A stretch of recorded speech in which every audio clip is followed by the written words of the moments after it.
Karur rowdy பசங்க இருக்கிற ஊரா. ஹலோ, பார்த்து பேசுங்க. அது சார் பார்த்து பேசுங்க. அதான் 6 மாசம். சரி, ஒரு கணக்கு வச்சிருக்கீங்க 6 மாசம். அதாவது என்னெல்லாம் நீங்க சுத்தி வளைச்சு பிளான் பண்ணாலும் மக்கள் மனசுல மக்களுக்கு நீங்க ஒரு விஷயம் தெரிஞ்சுக்கோங்க மிஸ்டர் ஆதவ் அர்ஜுன் சார்.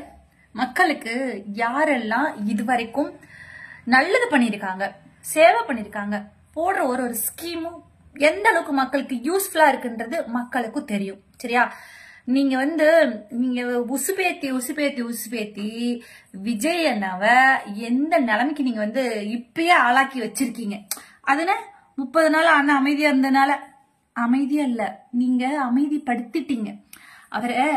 அவர் பாட்டுக்கு கம்முன்னு ஏதோ இருந்து வர கொண்டாந்து உசுபேத்தி கொண்டாந்து அவரை ஏதோ ஒரு வழி பண்ண போறீங்கன்னு தெரியுது. சரி, ரைட்டு பாப்போம். நீங்க சொன்ன மாதிரி 6 மாசம் வெயிட் பண்ணி பாக்கலாம் என்ன நடக்குதுன்னு.